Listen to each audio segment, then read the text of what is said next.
ভিডিওটি ভালো লাগলে অবশ্যই আমাদের চ্যানেলটি সাবস্ক্রাইব করে পাশে থাকা বেল আইকনে ক্লিক করুন। নিয়মিত ইসলামিক ওয়াজ, গজল ও নসিহতমূলক ভিডিও পেতে আমাদের সাথে থাকুন। আল্লাহর পথ, সত্যের পথে চলুন।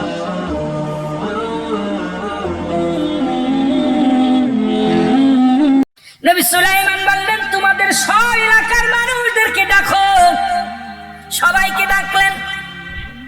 নবী সুলাইমান বিচার করবেন, বিনা কারণে কুকুর হত্যা করেছে। নবী সুলাইমান নবী লোকজন আসলেন, বললেন, শুনে নাও, পৃথিবীর মধ্যে 5টা প্রাণী যদি কোন মানুষের বিরুদ্ধে অভিযোগ করে, নালিশ দেয়, আল্লাহর দরবারে যদি বরদোয়া করে, সঙ্গে সঙ্গে বরদোয়া লেগে যায়।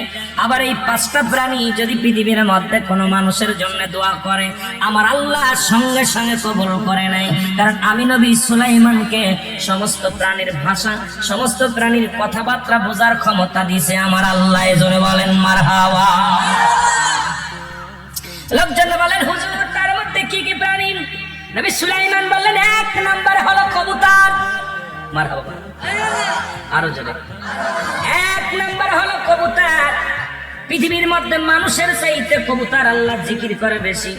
যতক্ষণ পর্যন্ত কবুতর না ঘুমায়। 5টা প্রাণী শুনে নেন। যিনি নবী করিম সাল্লাল্লাহু আলাইহি ওয়াসাল্লাম হিজরতের সময় মক্কা থেকে মদিনায় যখন গিয়েছিলেন, তখনও আমার নবীজিকে কি করলেন? সাহায্যের জন্য কবুতর যায় একটা বাসা বানাইলেন। বাসা বানাইয়া ডিম পাড়লেন। ও মুসলমান, কবুতর ডিম পাড়িয়া তা দিতেছিলেন বসে বসে। কারণ রহমতের নবীর সাহায্যের জন্য আমার আল্লাহর দরবারে বলেছিল, কবুতর আমার আল্লাহ, ও আমার আল্লাহ, এই পৃথিবীর মধ্যে আপনার হাবিব জিয়ারত করে রওনা হয়ে গেল। আল্লাহ মক্কা থেকে মদিনার দিকে যায়, ফিরে বারে বারে দেশের দিকে ফিরে ফিরে নবীজি চায়। আল্লাহ শত্রু পক্ষ লেগেছে পিছে, না জানি আমার নবীজিকে ঘায়েল করবে। আল্লাহ আমাকে একটু সুযোগ দাও, যে গর্তের মধ্যে নবীজি ঢুকেছে, ওই গর্তের মধ্যে বাসা বানায়া আমি ডিম পারবো। কবুতর শুধু বাসা বানাইলেন। ও মুসলমান, শুধু 3টা নয়, শুনে নেন, শুনে নেন। ওখানে মাকড়সা এসে বাসা বানাইলেন। মাকড়সা, ও মুসলমান, জাল বানাইলেন, জাল বানাইলেন। এরপরে কবুতর আসিয়া বাসা বানাইয়া ডিম পাড়িয়া তা দিলেন। নবীজি সাহায্য পাইলেন। এবার কবুতরকে আমার আল্লাহ বললেন, কবুতর রে, তুমি আমার হাবিবকে সাহায্য করেছো, তুমি বিনিময়ে কি চাও? কবুতর বলে, ইয়া রাসূলুল্লাহ, ইয়া হাবিবাল্লাহ, আপনার হাবিবকে আমি সাহায্য করেছি, বিনিময়ে আমি কিচ্ছু চাই না। ইয়া রাসূলুল্লাহ, ইয়া হাবিবাল্লাহ, আল্লাহর নবী গো, আমার নবীর আমি সাহায্য করেছি। আমার আল্লাহ আপনার হাবিবের সাহায্যের জন্য, রহমতের নবী, নবীদের নবী, তাকে আমি সাহায্য করতে পেরে আমি কবুতরের জিন্দেগি ধন্য হয়েছি। আর আমার আল্লাহ, আমি আপনার কাছে কিছু চাই না। আমার আল্লাহ কয়, ও কবুতর, শুনে নাও, তোমাকে আমি ঋণী আমার নবীর কাছে ঋণী হতে দিব না, আমার নবীরে তোমার কাছে ঋণী হতে দিব না। কিয়ামত পর্যন্ত তোমার কোনো বাসা বানানো লাগবে না। কিয়ামত পর্যন্ত তোমার বাসা শুধু মানুষে বানাবে, তুমি আরামসে বাস করবা। জোরে জোরে চিল্লায় বলা যাবে না মারহাবা। এই জন্য কবুতরের বাসা কিন্তু মানুষে বানাই। বাগানটা শুনে নেন, কবুতরের দাম, কবুতরের মূল্য। হ্যাঁ মুসলমান, পৃথিবীর সমস্ত মানুষ, কেউ লোহা দিয়ে বানায়, কেউ টিন দিয়ে বানায়, কেউ তক্তা দিয়ে বানায়। যদিও কিছু দিয়ে বানাইতে না পারে, দেখবেন কবুতরের জন্য একটা ঝুড়ি পেতে দেয়, নিচে একটা ঝুড়ি পেতে দেয়, ঝুড়ির মধ্যে ডিম পাড়ে তা দেয়। জোরে বলেন ঠিক কিনা? কবুতরের বাসা আমি জীবনেও কবুতর বানাই না। কবুতরের বাসা লোকে বানায়, মানুষে বানায়। কিয়ামত পর্যন্ত কবুতরকে আল্লাহ সম্মান দিছে, কারণ ইজ্জত দিছে। কবুতর নিজের ঘর নিজে বানাবে না, পরে বানায় দিবে। জোরে বলেন মারহাবা। খুশি হন নাই? ইজ্জত কার জন্য? আল্লাহ। শুধু তাই নাই, মাকড়সা বলে আল্লাহ, এই মাকড়সা বলে আল্লাহ, আমার আল্লাহ বলে, মাকড়সারে তুমি জাল বানাইলা, তুমি তো কত কষ্ট করলে, আমার হাবিবরে তুমি সাহায্য করেছো, কি চাও তুমি বলো? মাকড়সা বলে, আমার আল্লাহ, আমি কিচ্ছু চাই না, আমি মাখলুক হইয়া আপনার হাবিবরে কুল কায়নাতের নবী, নবীদের নবী, রাহমাতুল লিল আলামিনকে সাহায্য করেছি। আমি বিনিময় কিচ্ছু চাই না। আল্লাহ বলে আমার হাবিবকে তোমাদের কাছে ঋণী হতে পারবে না, কারণ কিয়ামত পর্যন্ত তুমি শুধু বাসা বানাইবা, খাবার টেনশন করা লাগবে না।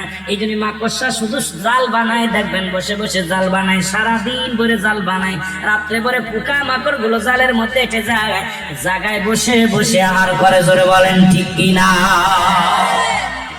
আমার ভাইরা, আমার বন্ধুরা, আমার শুনে নাও, আল্লাহর নবী সুলাইমান আলাইহিস সালাম কি বলে শুনে নাও, দাঁড়ের কান্দা লাগা শুনো।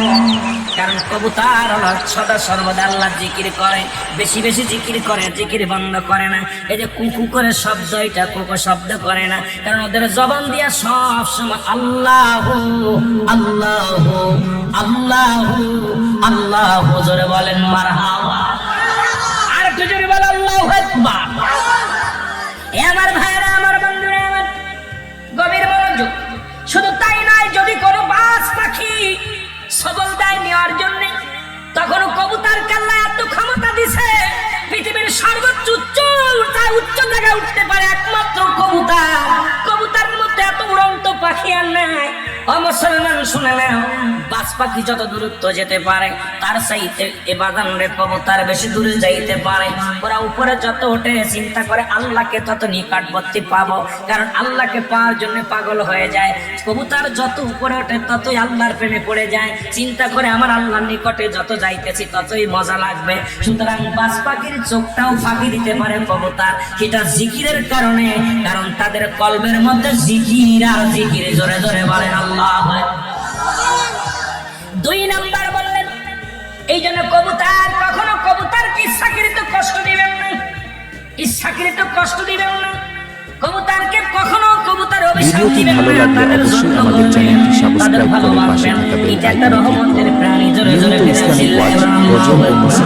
ভিডিও পেতে আমাদের সাথে প্রাণী, আল্লাহর পথ, সত্যের পথে চলুন। কষ্ট দেওয়া যাবে না। পাখি পশুদের 5টা প্রাণীকে যদি কোনো ব্যক্তি কষ্ট দেয়, মুসলমান তাদেরকে হত্যা করে, আমার আল্লাহ এর সংসারের ভিতরে গজব দেয়। প্রাণীদের বরদোয়া আল্লাহ তার সংসার শেষ করে দেয়। ওই প্রাণীর বরদোয়ায় আয় উন্নতি হয় না, ওই প্রাণীর বরদোয়ায় দুনিয়া থেকে গজব নেমে আসে, দুনিয়ার মধ্যে গজব নেমে আসে। ওই ব্যক্তির সংসারের ভিতরে শান্তি পায় না, স্বামী স্ত্রীর ভিতরে মহব্বত থাকে না, এমনকি সংসারটাকে শেষ হয়ে যায়। আল্লাহ রাব্বুল আলামিন ঘোষণা করেছেন যে 5টা প্রাণীকে ভালোবাসতে, তাদেরকে হত্যা করতে নিষেধ করেছে। এই 5টা প্রাণীর নাম আমি দিয়ে আপনাদের আলোচনা শেষ করে দিব ছোট্ট একটা কথা বলার জন্য। আজকে আমি নগদ প্রমাণ পাওয়ার পর আপনাদেরকে আলোচনাটা করে যাব রে মুসলমান। এর নবী সুলাইমান আলাইহিস সালাম জগতের মধ্যে 4 জন ব্যক্তিকে আল্লাহ প্রতাপশালী বাদশা বানাইলেন। আমার ওয়াজের দিকে মনে রাখবেন, ভুল যেন না হয়। বদকারের মৃত্যু আর নেককারের মৃত্যু, এখানে আমার লক্ষ্য থাকতে হবে। কয়েক মিনিট আলোচনা শেষ হয়ে যাবে বাবা, এই জন্য আমি আপনাদেরকে একটু গুছায়া দিয়ে যাই, একটা শিক্ষণীয় বিষয় আলোচনা করে যাই। জোরে জোরে চিল্লায়া বলা যাবে না আল্লাহু আকবার। এ মুসলমান, সুলাইমান আলাইহিস সালাম যিনি জগৎ বিখ্যাত একজন নবী ছিল, মুসলমানদের মধ্যে প্রতাপশালী বাদশা ছিলেন একজন সুলাইমান আলাইহিস সালাম, আর একজন নবী জুলকারনাইন। কাফেরদের মধ্যে 2 জন, একজনের নাম হলো নমরুদ, মুসলমান শুনে নাও, আর একজনের নাম হলো বক্তানসর। এই পৃথিবীর মধ্যে 4 জন ব্যক্তিকে আল্লাহ প্রতাপশালী বাদশা বানাইলেন। তাদেরও মৃত্যু হয়েছে, কেউ দুনিয়ার মধ্যে নাই। এই মরণের মধ্যে আলোচনা থাকবে রে মুসলমান। কাফের 2 জনের মৃত্যু হলো, ইমানদার 2 জনের মৃত্যু হলো। নবী সুলাইমানও বেঁচে নাই, বাদশা জুলকারনাইনও বেঁচে নাই। নবী সুলাইমান আল্লাহ পাক একটা সিংহাসন দান করলেন, যে সিংহাসন দিয়া সারা পৃথিবী ভ্রমণ করতেন, ঘুরে ঘুরে দেখতেন সমস্ত প্রাণীর ভাষাগুলো। আমার আল্লাহ বোঝার শক্তি নবী সুলাইমানকে দান করেছিল। জোরে বলেন মারহাবা। বাদশা জুলকারনাইন কাল্লেন একটা মুজিজার ঘোড়া দান করেছিল, যে ঘোড়াটা, ও মুসলমান শুনে নাও, যে ঘোড়াটা একটা কদম পা ফেলাইলে 12,000 মাইল অতিক্রম করত। আল্লাহ রাব্বুল আলামিন তার 1600 বছর হায়াত দুনিয়ার মধ্যে দান করেছিল। এ মুসলমান শুনে নাও, লম্বা লোকটা ছিল 48 হাত লম্বা। এত বড় লম্বা মানুষ আপনাদের এই চট্টগ্রামের জমিনে নাই। এত লম্বা মানুষ 48 হাত লম্বা। কত হাত? 48 হাত। তার আল্লাহ তার লম্বা বানাইল। এই মানুষটা বাদানরে হায়াত পেল 1600 বছর। কয়শো বছর? কত বছর হায়াত পেয়েছে? তারপরও বেঁচে আছে কি না মরছে? জোরে বলেন, মরছে কি বেঁচে আছে? মরছে। সবার মরতে হবে। আজকে সেই মরণের ওয়াজের ভিতরে যার আগে এই কথাটা বলে যাই রে মুসলমান, বাবারে উনিও দুনিয়া থেকে বিদায় হয়ে গেছে গো। অল পৃথিবী 2 বার তিনি ভ্রমণ করলেন। কাফের বেঈমানদের মধ্যে মুসলমান শুনে নাও, কাফেরদের মধ্যে 2 জন, একজনের নাম হলো বাদশা ও মুসলমান নমরুদ বা ফিরাউন বলা হয়। ফিরাউন বলা হয় ওই মিশরের যিনি এই সিংহাসনে বসত তাকেই বলা হতো ফিরাউন। তার নাম ছিল নমরুদ বাদশা, যাকে আল্লাহ পৃথিবীর মধ্যে বিশাল খোদাই বিশাল ইবাদত দান করেছিল। তারপরও সে খোদাই দাবি করেছিল। তাকে আল্লাহ দুনিয়া থেকে বিদায় করে দিয়েছে, সাইজ করে দিয়েছে। জোরে বলেন ঠিক কিনা? আর একজন ব্যক্তি ছিলেন যার নাম হলো বুকতানাসর। পৃথিবীর মধ্যে তাকে আল্লাহ বিশাল ক্ষমতার মালিক বানিয়ে দিয়েছিল। অর্ধ পৃথিবীর তিনি কয়েকজন নেতা হয়েছিল। তাকেও আল্লাহ দুনিয়া থেকে বিদায় করে দিয়েছে। মুসলমান শুনে নেন, আপনাদের এই অত্র এলাকার মধ্যে কত টাকা আলা মানুষ ছিল,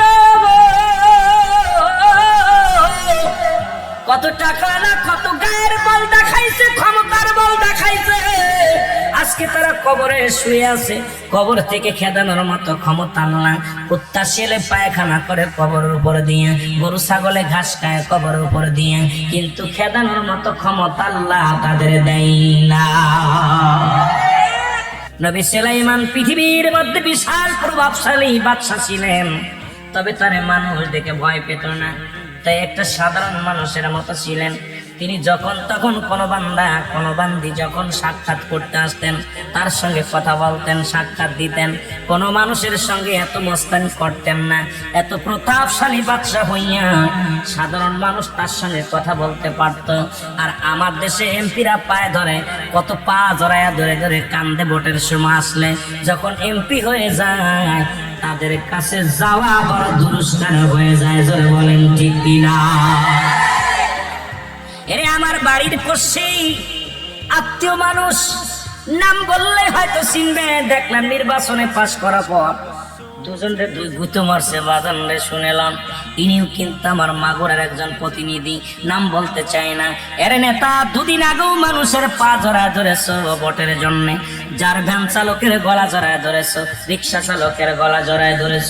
ভাই বলেছ, বন্ধু বলেছ, যখনই তুমি জয়লাভ করেছ তোমার মোটিভেশন একদম বেড়ে গেছে, এমন নেতা হয়ে গেছো জনমাটিতে পা দাও না।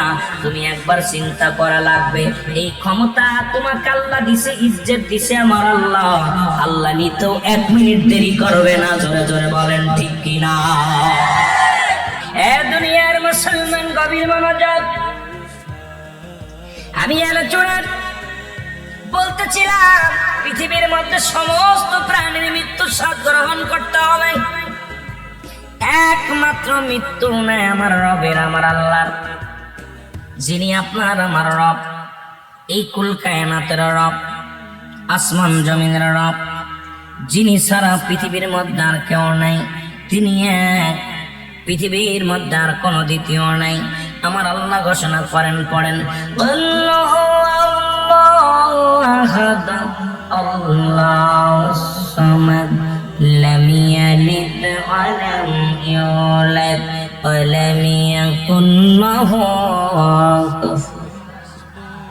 আল্লাহ বলেন, হাবিব ওদেরকে জানিয়ে দেন, দুনিয়ার মানুষদেরকে জানিয়ে দিলেন, শোনো আমি আল্লাহ এক, যার কোনো দ্বিতীয় নাই, যার কোনো বংশ নাই, যার কোনো আত্মীয় নাই, যার কোনো পরিবার পরিজন নাই। আমার আল্লাহ বলেন, বান্দারে আমি আল্লাহ, আমি কারো জন্ম দিই নাই, কারো থেকে জন্ম নিই নাই। আসমান জমিনের মধ্যে, আসমান এবং জমিনের মধ্যে যত জায়গা আছে, যত সীমা আছে, এর মধ্যে আমার সমতুল্য, আমার সমকক্ষ আর কেউ নাই। জোরে বলেন ঠিক কি? কেউ আসেনি? হায়াতের মালিক কে? রিজিকের মালিক কে? সম্মানের মালিক কে? এই জমিনের মালিক কে? সব কিছুর মালিক আমার আল্লাহ। আল্লাহ বলে বান্দারে আমি ছাড়া কেউ নেই, তবে তাকে পাওয়ার জন্য একটা মাধ্যম আছে, জানে দে আমার আল্লাহ লা ইলাহা ইল্লাল্লাহ মুহাম্মাদুর রাসূলুল্লাহ। এখানেও আল্লাহ কয় লা ইলাহা, নাই কোনো ইলাহ, ইল্লাল্লাহ এক আল্লাহ ছাড়া, আমি ছাড়া কেউ নাই। আসমান জমিনের মধ্যে সব কিছুর মালিক আমি, হায়াতের মালিক আমি, রিজিকের মালিক আমি, দ্বন্দ্ব দৌলত দেওয়ার মালিক আমি, সব কিছুর মালিক আমি। তবে আমাকে পাওয়ার জন্য একটা মাধ্যম আছে, একটা ঠিকানা আছে, সেই ঠিকানা হলো নবী মুহাম্মদুর রাসূলুল্লাহ। জোরে জোরে চিল্লায়া বলা যাবে না মারহাবা। এ দুনিয়ার মুসলমান শুনে নাও, তাহলে কেন ভুলবেন? নবীরে তো ভোলার কোনো পথ নাই। আল্লাহ পাক ঠিকানা হলো রাহমাতুল লিল আলামিন। ঠিক কি না? আল্লাহ পাক ঠিকানা কে?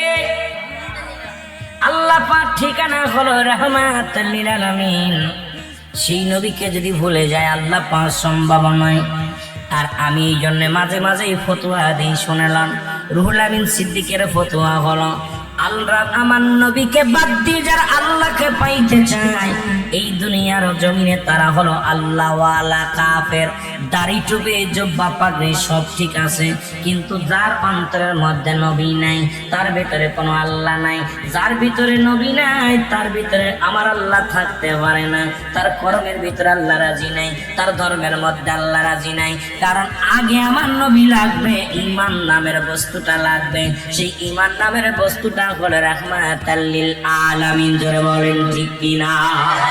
হে মুসলমান শুনে নাও, আপনারা কাফের দেখেছেন, আল্লাহওয়ালা কাফের দেখেন নাই। আল্লাহওয়ালা কাফের অভাব নাই। বাংলাদেশে অনেক শায়েখ আছে যারা নবীর নাম শুনলেই যাদের কষ্ট হয়। জোরে বলেন ঠিক কিনা? এটা মিলাদুন নবীর পোস্টার দেখলেই কষ্ট হয়, জশ্নে জুলুসের নাম শুনলেই তাদের কষ্ট হয়। জোরে বলেন ঠিক কিনা?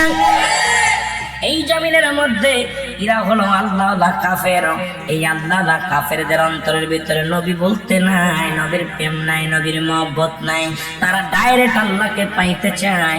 আমি আপনাদেরকে বলে যাই, এই সমস্ত বুকাদের সঙ্গে কোনো সম্পর্ক আমাদের নাই। আমরা আমার নবীর মাধ্যমে আল্লাহকে পাইতে চাই। নবী যদি রাজি হয় আল্লাহ রাজি হবে, এর মধ্যে কোনো সন্দেহ নাই। ধরে বলেন ঠিক কিনা? করলেই না নামাজে রামাওয়ালার মুসলমান হইয়া করলেই না ইবাদত। আল্লাহ আল্লাহ আমল করে মরবে যে জন, আল্লাহর জান্নাত পাবে সে জন। আমল করে মরবে যে জন, আল্লাহর জান্নাত পাবে সে জন। হাওসর মাঠে নবীর দিদার, হাওসর মাঠে নবীর দিদার হবে ভাই তখন তোমার, হবে ভাই তখন। আল্লাহ আল্লাহ এরে মুসলমান হইয়া করলি না নামাজে রামাওয়াল, মুসলমান হইয়া করলি না কোরআনে রামাওয়াল। আল্লাহ আল্লাহ